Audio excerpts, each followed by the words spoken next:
So time, it connects each and every one of us. Each of us has a past, a present and a future.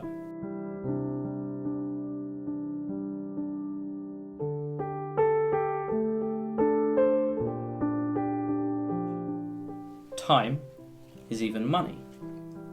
Take this note for example. It may have travelled further than I ever will, met more people than I'll ever meet, and it will undoubtedly last longer on this earth than I ever will. But I'm only interested, for now at least, as to where this note has been. You see, each crease and line on this note tells a story. Each story has a beginning, and the beginning of ours comes from that of my grandparents. And this is them. So this is James and Elizabeth, and James and Elizabeth were childhood sweethearts. They met at the age of tender age of 16 and 17. He was 1 year older than her, and they fell madly in love with each other. You can see them here. And they, wherever you found one, you always found the other one. And on her 17th birthday, he got down on bended knee in their favourite restaurant, and he proposed to her. She, of course, said yes, which is nice. Yeah. This is his pocket watch. It's seen better days, as you can imagine. We'll get back to that in 1 second. And I've also got some cards here. Now, that was the first decision she made that would ultimately define her future, and I think it's time that you made some decisions that's going to ultimately define your future. So let's try something. Here I have got 4 cards. Okay. What I would like you to do is just place your hand on one of them for me. Are you sure? Mm-hmm. Cool. I'll take these ones away. I'm going to give you another choice. You can begin with the card like this, so that you can read it, or you can turn it like this. It's up to you. Like this. Like that? Yeah. Take it from the top and tear down to the middle for me, but stop. Good. I'm going to give you one more chance. You can turn it 90 degrees clockwise or 90 degrees anti-clockwise. Clockwise. Go for it. Now from where you left off, carry on tearing down so it's one continuous tear. Look at that. Perfectly done. Now what I didn't tell you is on the back of these cards there are different clocks. Each clock has got a different time, and James is set to a specific time. If I open this up, can you tell me what time that is? 4 o'clock.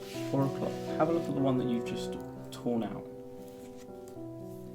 4 o'clock. 4 o'clock, that's strange. Yeah. Now I'm going to leave this in your possession for one moment. Now, let's take this little picture of them out.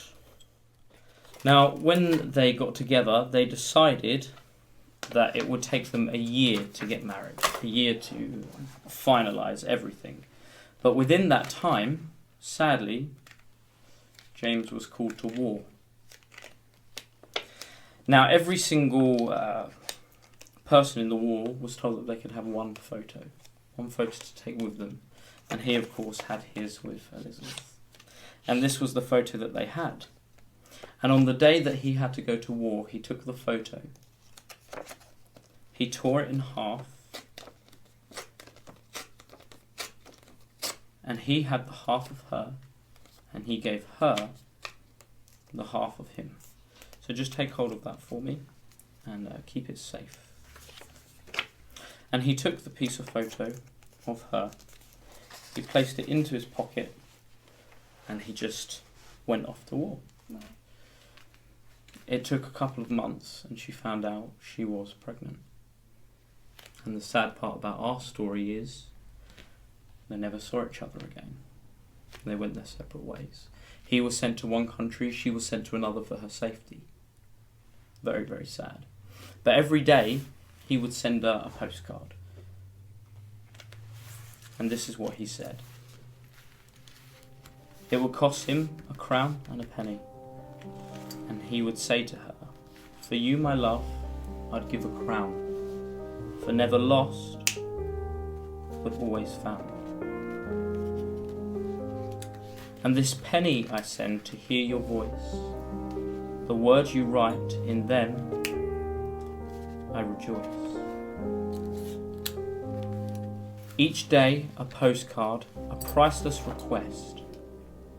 One kiss from you to fight at my best. For when one is taken from a matching pair, it's almost as if the other is not there. It's kind of sweet, right? So I feel like we need to bring this full circle. See, they thought that they never ever saw each other again, but after the war, James came back to the town that they grew up in.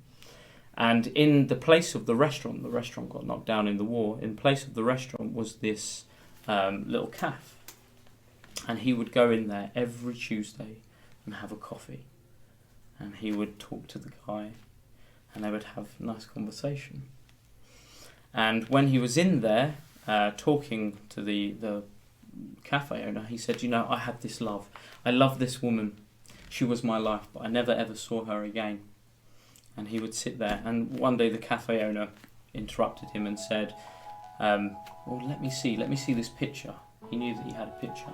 So he took the photo out of his pocket and he showed it to the bar owner, the cafe owner rather. And the cafe owner just burst into tears. Straight away burst into tears. And James didn't know why. And then the cafe owner got a coffee, placed it in front of James, said, don't go anywhere. And then he ran away. And James, with his back to the door, a few hours later, hears a woman say his name. And he turns round and he looks at the door frame and he can see a silhouette. And he knows the sound of this person's voice. Whilst it sounds different, it sounds exactly the same. It's Elizabeth. And it turned out, this is a true story, that they had been going to the same cafe and completely missing each other for years. She would go every Friday, he would go every Tuesday. And at the tender age of 60 and 70, 62, they got married. But for that moment, time stood still for them. And believe it or not, time has stood still for you. So, earlier on I asked you to tear out one of these things, and I've not been near any of this. So watch. I want you to listen for me, for James's watch. Can you hear it ticking? Do me a favour and beat it out with your finger.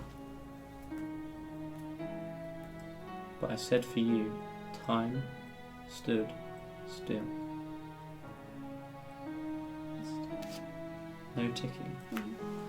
Because look, do you remember what the time was? 4 o'clock.